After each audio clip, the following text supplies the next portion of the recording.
Hello everybody and welcome to this session on boards behaving badly. My name is Penny Wilson and I'm CEO of Getting on Board, which is a trustee recruitment and diversity charity. Now, in the blurb, I have promised you hair-raising tales, I've promised you entertainment, and I hope I'm going to give you that. But before I kick off, I do of course want to say that this is a really serious topic, that dysfunctional boards are at best a distraction and at worst take us away from doing the work that we're meant to be doing. Now, in Getting on Board's work, we train about 2,000 people a year. We train aspiring trustees, we train charity leaders and trustees in trustee recruitment and diversity. And we hear lots of hair-raising tales, but only a very small minority are really very serious. The rest of it is low-level poor behaviour. And we believe that as humans, most of us probably do have behaviour we could improve when we're on boards, when we're trustees. And this is certainly not a trustee bashing session. There are hundreds of thousands of completely fantastic people who are voluntarily giving their time to support charities as trustees, of which I am one. So this is definitely not an anti-trustee session. It's hopefully going to equip those of us that are trustees to be better at our jobs. So this is what I'm going to cover. I'm going to talk about some really common bad behaviour. I'm going to ask why boards behave badly in the first place. Then we're going to touch on CEO's role and CEOs behaving badly in the context of boards. Then we're going to talk about who really holds the power in our organisations. And then I'm going to leave you with a call to action. So let's look at some common board behaviour, and I'm going to introduce you to my typical board. First of all, we've got Winging It Wilma. Now, Wilma never reads the papers, she never prepares, she thinks it's enough just to be at the meeting, which is very frustrating for her fellow trustees because there's always an aspect of every item which is Wilma catching Wilma up, Wilma not having read the background, so somebody having to give it to her. She's also very distracted. She's often late. She often leaves early. She misses meetings. She double books, and she's often checking her phone. She does absolutely zero between meetings. She thinks that it's enough just to physically be there. She also never does any of her actions, and the rest of the board has circumvented this by never giving her any actions so that it's not actually an issue anymore. And in common with several of her fellow trustees, she never thinks to develop herself. So she thinks she's there to contribute. She doesn't think she's there to learn. So she'll never think, oh, I should probably read up about that, or I'll go on some training, or I'll ask somebody about that. She thinks she kind of knows it all already. Our next trustee is Nicey Nice Nick. Now, Nick is a lovely guy, everybody agrees, but he will never, ever disagree with anybody. And he sees disagreeing, even in the most gentle, non-personal terms, as conflict, which he seeks to avoid at all costs. Now, what's particularly interesting about Nick is he's cross, and people have no idea he's cross.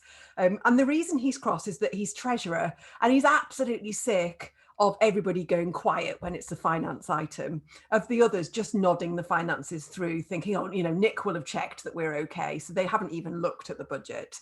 But he doesn't know how to address that, and he's not willing to say it explicitly because he doesn't want to have any conflict. Now, the other thing about Nick is he also wants to get through the agenda as quickly as humanly possible so that he can get down the pub as quickly as humanly possible. Our next trustee is part of the wallpaper, Peter. Now, Peter is the chair. He's been on the board for 25 years, and it's very useful because he's really got an incredible corporate memory. However, he regularly says, we tried that before and it doesn't work, which completely closes down discussions. He also never, ever changes his mind. He knows what he thinks and he likes what he thinks. So he doesn't come into a meeting to have his mind changed. Thank you very much. He also hogs the floor. He misuses his chair position, and he doesn't encourage other people to speak. He thinks it's really efficient to do a lot of business outside the room, but what that actually means is that often key strategic decisions don't get aired in the board meeting because Peter and a couple of the other trustees have already decided them before they even get to the meeting.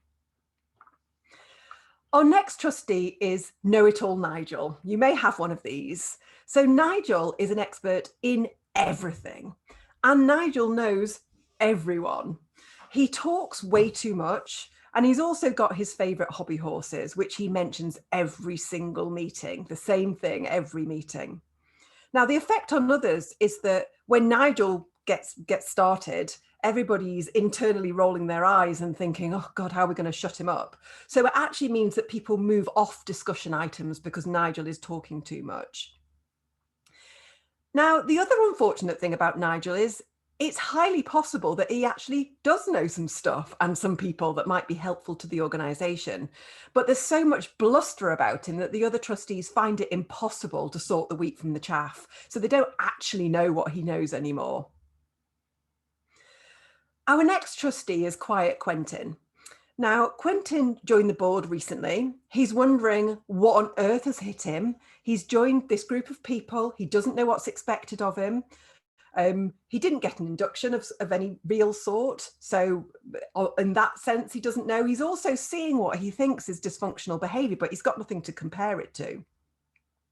He's particularly perplexed because nobody seems interested in what he has to say. The charity recruited him as an IT specialist because they're undergoing a big IT transformation, but nobody has asked him to speak on that agenda item.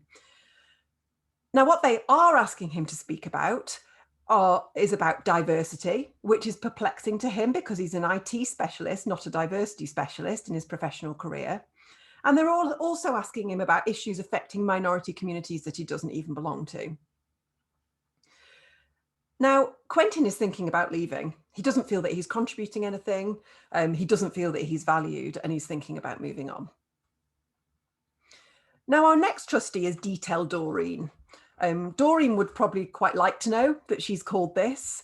She's very much in the detail, and she absolutely prides herself on that. She's way too involved operationally.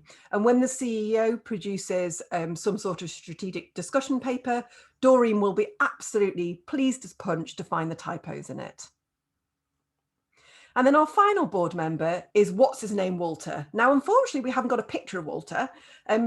He has been on the board since 2013, but he's not actually been to a meeting since 2014.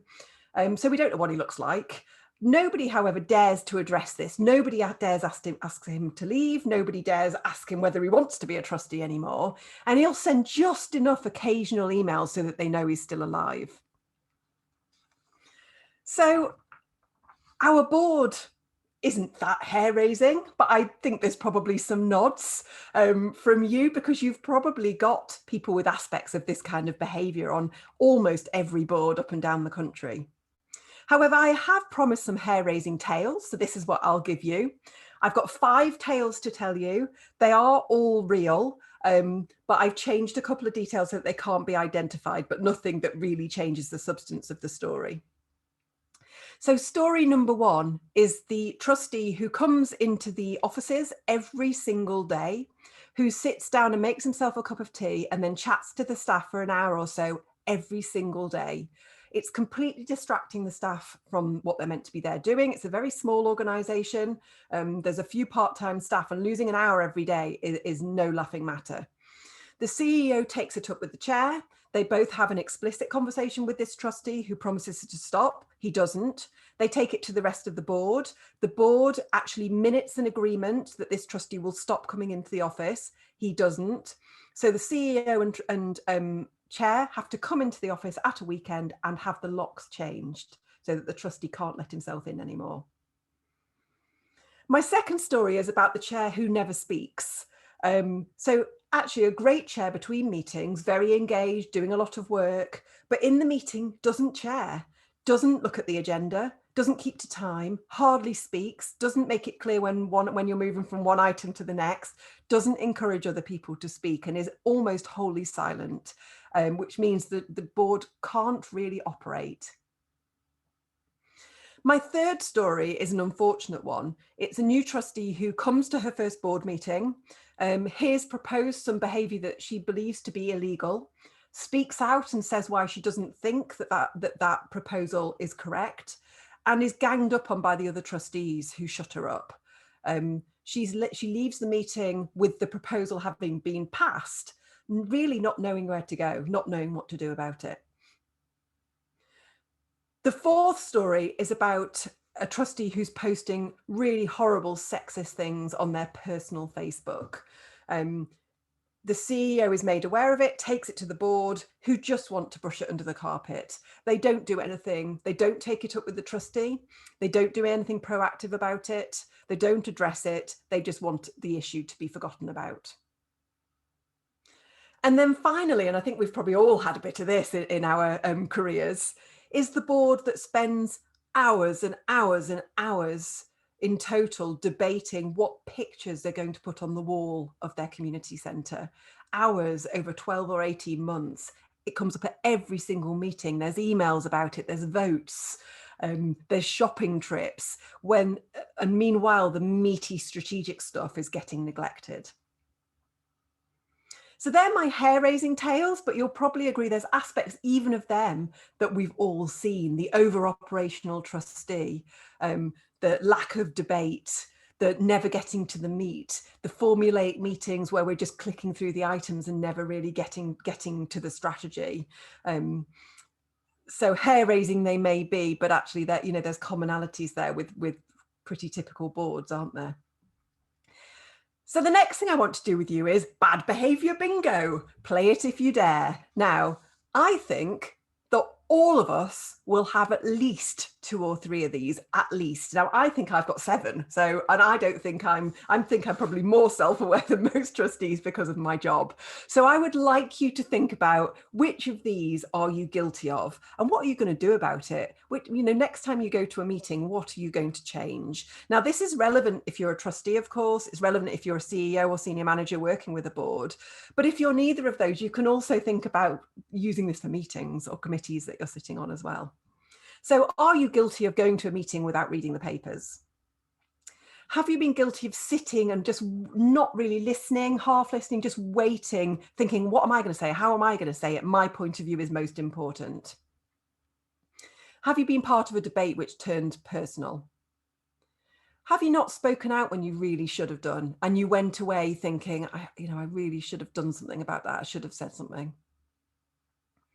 Do you go into a meeting open to change your mind? Do you actually go in thinking, I'm not actually sure what I think? I'd love to hear what other people have to say. Or perhaps you think, I think I'm sure, but actually I want to hear the debate.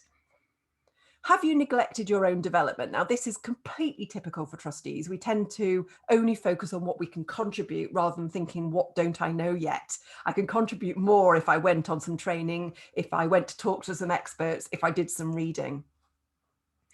Have you been guilty of going on and on and on and on and on and on and on and on and on? So that might be that you hog a meeting, that you talk more than others, or perhaps you've got your hobby horse subjects that you always return to. Have you forgotten that it's actually okay to say, I don't know, I'll find out, or we'll bring somebody else in who does know? Have you gone into a trustee meeting and not looked at the budget and just left it to the treasurer? Have you been in a meeting where there's been some quiet members and you haven't encouraged them to speak? Have you checked your phone throughout a meeting? It's particularly tempting on Zoom, isn't it? Have you as a trustee not been familiar enough with the charity services or field? Now, you don't need to be really in the detail. If you've got paid staff, that's their job, but you do need at least a level of familiarity, don't you? Have you never remembered to ask the CEO if they're okay? And that might not be in the meeting, that might be at other times. Have you avoided meaty debate because it was time to go home for tea? So perhaps it's come at the end of an agenda, you're running out of time, you're a bit tired, but something really did need debating, but it just got nodded through.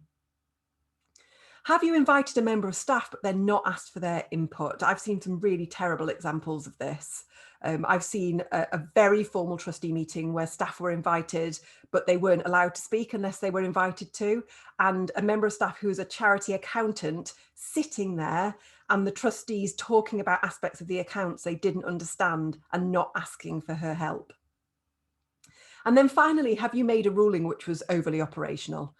So if you're a charity with no staff, then you're likely to be very operational yourselves, and that's fine. But if you've got staff and you're deciding on things like opening hours, social media posts, content of day-to-day communications, unless your staff are asking for your help on these things, they're probably too operational. So I hope that this provides a bit of self-awareness, and I'm sure many of you are already self-aware, but I think we can always improve our behaviour as trustees, so hopefully some food for thought. But why do boards behave badly? I've got a few possible reasons here, and I'd love to hear from you whether there's others. And I think the first one is we're a bit egotistical as trustees. So we've been invited to contribute. We feel very proud about that. We're there because we're bringing something. And it's easy for us to forget we don't actually know it all. We don't know it all. And it's okay to say that. The second reason is that we don't always know any better. So if we join our first board and we see the behaviour of know-it-all Nick and winging it Wilma, we're just going to copy it, aren't we? We're just going to think that's normal. Thirdly, we've forgotten what good governance is. And particularly here, I'm thinking about our avoidance of debate and discussion. That is what we're meant to be doing as trustees. And sometimes we've become kind of decoupled from that. And we think that the main aim is to have a very convivial meeting where we're all agreeing and reaching consensus easily. Fourthly, if you do have a poor chair, and most chairs are brilliant and put an enormous amount of time into this, but if there is poor chairing, it's quite difficult for the rest of the trustees to behave well. Next, if we lose sight of the cause of why we're really there, things can get very personal, and we've forgotten that actually it's not about us, is it? It's about the cause. But actually the absolute opposite can also be true, where we care so much and we're not agreeing on the way forward, that factions can start to form. Now, if you are in the kind of board that very readily reaches consensus, there probably isn't enough diversity of thought.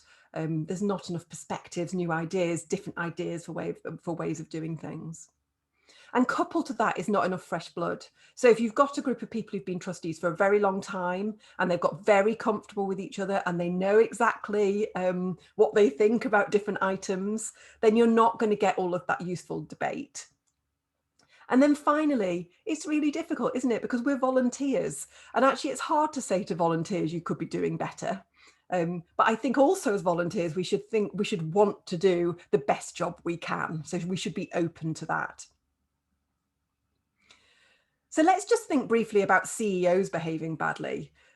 Some possible reasons why CEOs behave badly in relation to their board. And I think the first thing I'd like to say as a charity CEO myself is that CEOs are generally massively under-resourced, horribly overstretched, underpaid and massively committed to what they do to their charities. So this again is not a CEO bashing session.